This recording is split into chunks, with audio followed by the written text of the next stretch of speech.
Watu wa Mungu na wasalimu katika jina la Bwana wetu Yesu Kristo. Neema ya Bwana wetu na upendo wake viwe pamoja nanyi hapo mlipo mnapoendelea na shughuli mbalimbali kila siku na kuzidi kutafuta uso wa Bwana. Ndio leo tulisema tunaweza kujifunza kwa pamoja kipengele kinachohusu wakati na namna kujua wakati na jinsi ambavyo utakavyoweza kuwa marafiki wa Mungu. Basi tupate kuomba. Baba yetu wa mbinguni, tunashukuru sana kwa kutupatia fursa hii ya kujifunza. Tunaomba Roho wako Mtakatifu na pia utusaidie kutambua wakati na kujua yale mambo ambayo tunapaswa kutenda ili tuendelee kuwa marafiki zako katika jina la Yesu Kristo. Amina.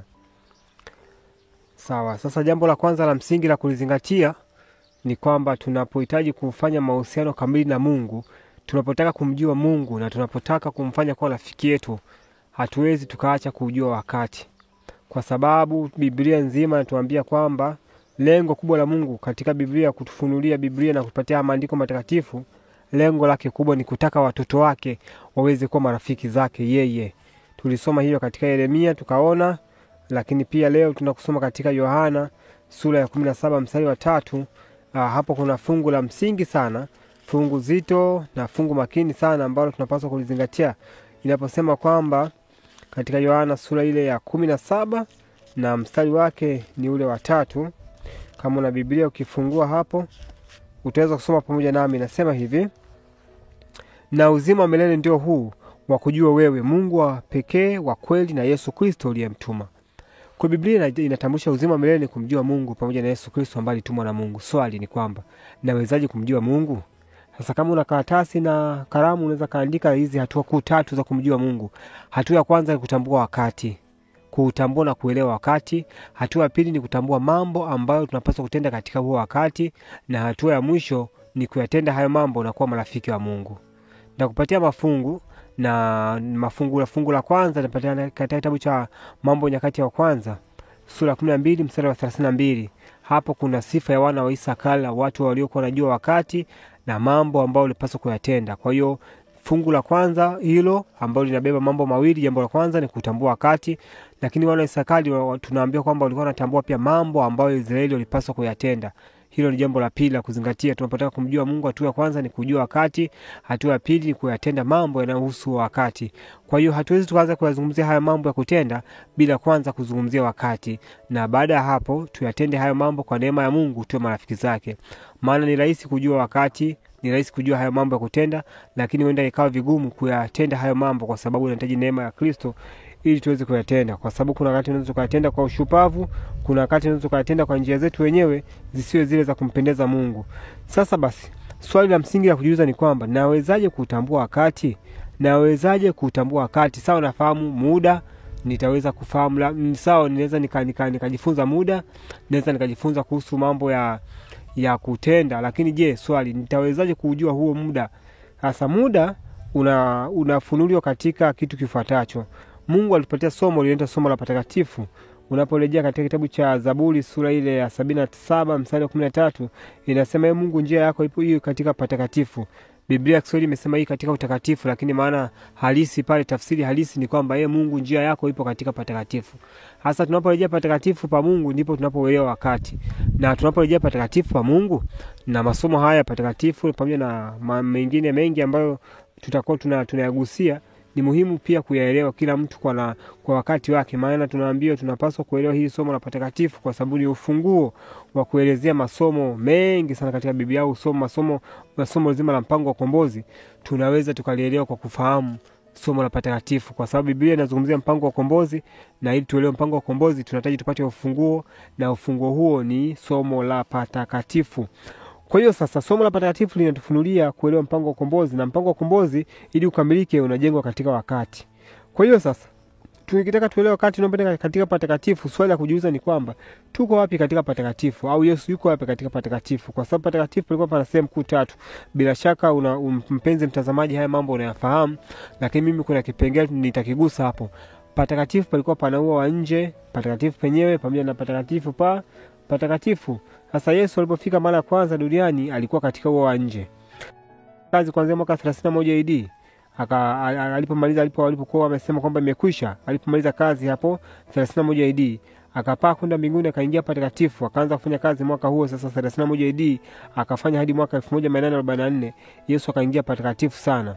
Kutoka hapa kuna chumba kingine ambacho Yesu atakachoingia, atarudi duniani kuja kuchukua takatifu wake. Sasa hiyo tu yenyewe na kudhibitisha kwamba muda wetu umekwisha, kwa sababu hakuna chumba kingine tena ambacho Yesu atafanya tena hatua. Na katika patakatifu palikuwa panahusishwa na sikukuu zile 7. Kama nadhani utakuwa unazifahamu. Kulikuwa na sikukuu ya Pasaka ya kwanza, mikate isiyotiwa chachu, malimbuko, Pentekoste, baragumu 10 hiyo, upatanisho pamoja na sikukuu ya vibanda. Hasa tangu mwaka 1844 tuko katika siku halisi ya upatanisho. Kwa hiyo imebakia sikukuu moja tu, hiyo nayo inakuonyesha kwamba wakati umekwisha sana, hamna tena wakati mwingine. Lakini pia Mungu alitupatia katika mpango wa ukombozi, Mungu alitoa miaka 6000 kukamilisha mpango wa ukombozi duniani, na miaka 1000 itakuwa mbinguni. Kwa hiyo yenyewe inakuonyesha kwamba mwisho wakati umefika, kwa sababu sasa katika miaka 6000 ya mpango wa ukombozi ni miaka michache tu iliyosalia kwa neema ya Mungu. Ukikalkulate, ukipiga hesabu zake hapo, unagundua kwamba Yesu aliposema imekwisha pale msalabani mwaka 31 AD, tunaambia takriban miaka 400 ilikuwa imeshatimia. Hasa kama miaka 1000 ilitimia pale msalabani 31 AD, unajiuliza sasa imebakia miaka mingapi kwa miaka 6000? Inabakia miaka 2000. Kujumlisha hapo inakuleta mpaka mwaka 2031, ambapo unapoangukia mwaka 2031 ni mwisho wa miaka 6000. Sasa sio Yesu anakuja mwisho wa miaka 6000 aisemi kwamba rehema zitafungwa hapo, na rehema zitafungwa kabla ya marejeo ya Kristo mara ya pili. Kwa mwaka 2031 huenda kujumlisha kidogo hapo au kutoa kidogo hapo, tutashuhudia tukio kubwa la ujio wa Yesu Kristo. Kwa hiyo na sasa tukijiuliza tuko mwaka gani? Tuko mwaka 2023. Nikikuuliza mbakia miaka mingapi? Mbakia miaka kama tu 8. Kama tu 8 kujumlisha kutoa ni miaka michache sana. Hii yote ni kutudhihirishia kwamba muda umekwisha. Unaweza kusema kwamba hizo sio hesabu sahihi sana, lakini hata dunia pia ina ajenda ya iliyoanzia mwaka 2020 mpaka 2030. Hiyo ni ajenda dunia. Inasema dunia isipobadilika katika hii miaka, basi dunia haitakuwa tena wakati hapo mbele. Kila ukipiga hesabu wanakuambia kwamba mwisho dunia hii wa kuwepo itaishia mwisho mwaka 2030. Hao watu wanaitwa ni watu wenye hekima wa dunia, wanakipiga hesabu zao wanaona muda pia umekwisha. Hayo yote ni hizo zote ni shuhuda na kuletea kuonyesha kwamba wakati umekwisha. Lakini ukiachana hiyo, nyingine kuu kuliko ni ya Mathayo sura 24.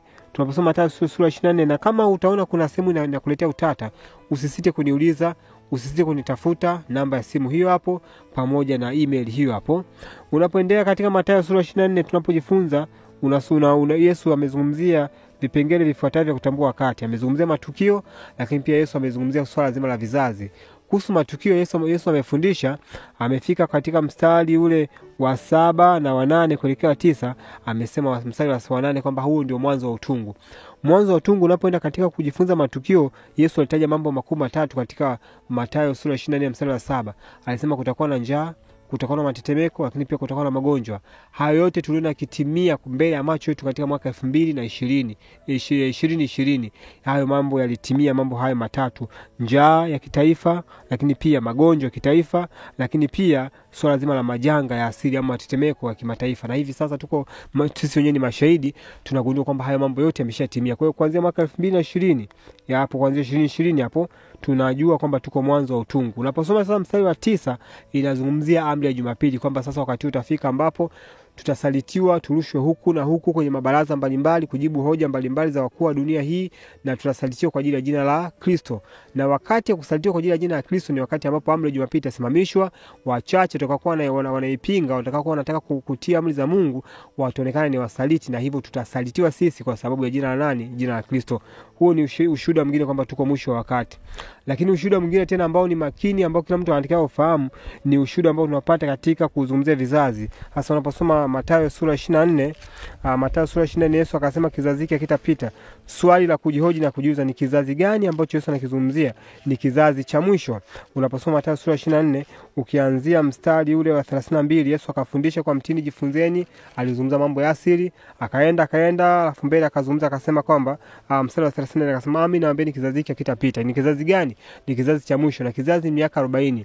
Kama kizazi miaka 40 kianza kuhesabu tangu Mungu ametoa kanisa lake hili duniani kwa Adventista wa Sabato mwaka 1844, unapopiga hesabu ya vizazi kizazi na natamani wakati mwingine tujifunze, au kama utahitaji kujifunza mapema zaidi, basi tutatafutana na Mungu atusaidie tuweze kujifunza hilo somo. Utagundua kizazi cha 4 cha mwisho kinamaliza kazi yake mwaka 2024. Sasa 2024 ni mwisho wa kizazi cha 4 kutawala, na Mungu anafanya kazi mwisho wa vizazi 4 tu. Kwa hiyo mwisho kutawala kizazi cha 4 ni mwaka 2024. Haya yote ni kutuonyesha kwamba muda umekwisha, na hatujui huenda 2024 au 2025 itatokea amri Jumapili. Kwa hiyo muda tulionao sasa maandalizi ni mwaka huu, huenda na mwakani kidogo, kwa sababu hatuna tena muda wa kutosha. Hii ni miaka ya lala salama. Haya yote ndugu zangu yanaonyesha kwamba muda umekwisha na tunahitaji kupiga hatua kumfahamu Mungu, na ni vigumu mara 10 kumfahamu Mungu tukibakia mijini, na ni rahisi mara 10 kumfahamu Mungu tukiwa mashambani.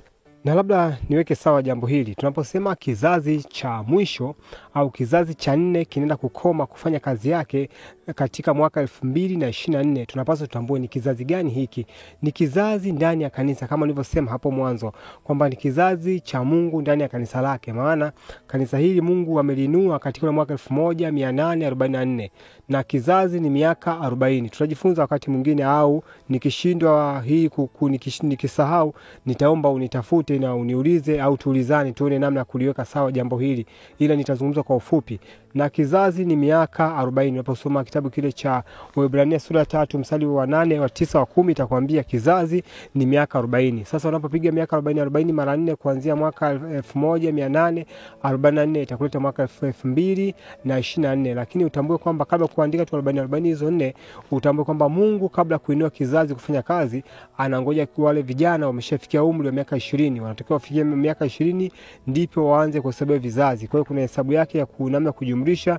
Hiyo utapata pia katika Hesabu sura ile ya kwanza mstari wa 20, pia mstari wa 22 itakuelekezea kwamba Mungu anapohesabu kizazi, wale watu wanaohesabiwa vizazi ni wale tu ambao wameshafikia umri wa miaka 20. Ukihesabu itakuleta mwaka 2024. Huu ushahidi kutuonyesha kwamba kama kizazi cha 4 kinakukoma kufanya kazi mwaka 2024 na Mungu afanye kazi na kizazi cha 5, swali ni kwamba kutoka 2024 kuelekea 2025 kazi ataishikilia nani? Itabidi kazi ashikilie Mungu mwenyewe, na huenda wakati huo dunia itakuwa imeshaasi kwa kupitisha amri ya Jumapili. Sasa kama dunia itapitisha amri ya Jumapili mwakani, ina maana tuna muda miezi michache kufanya kazi. Kama amri ya Jumapili itapitishwa mwaka 2025, ina maana tuna mwaka tu mmoja na miezi michache ya kufanya kazi. Na tunatambua kwamba amri ya Jumapili itakapopitishwa ndio utakuwa wakati wa hukumu ya Mungu kuja katika nyumba ya Mungu kwa walio hai. Na kianza kwetu sisi, na maana rehema zetu zinafungwa, na kama rehema zetu zitafungwa, ina maana kanisa la Mungu lina muda mchache sana kufanya kazi. Yuko wapi Elia wa leo? Yuko wapi Yohana wa leo wa kuamsha watu ndani ya kanisa, kuamsha vijana ambao watakao shirikiana na Mungu kwa muda huu mchache tulionao wa kufanya kazi? Kwa muda wa kufanya kazi ni mchache, kazi ya kufanyika ni kubwa sana. Ujenzi wa tabia ni kazi kubwa sana ambayo inahitaji mabadiliko mazima ya maisha yote kwa ujumla, namna tunavyokula, namna tunavyovaa, kile tunachosoma, tunapofanya kazi, tunapoishi. Haya mambo yote ni ya msingi sana, na ndio maana huwezi kutenganisha kuishi mashambani na namna ya kufanya matengenezo ya chakula, kwa sababu utalima vipi chakula kama bado haujawepo eneo jema ambalo litakao kusaidia kulima chakula? Utafanya matengenezo mengine yote kama hauna bado eneo litakalo kusaidia uweze kufanya haya matengenezo. Kwa hiyo ni mambo ya msingi, ni mambo muhimu, hayapaswi kupuuziwa, hayapaswi tu kusomeka hivi na kuacha kama alivyo.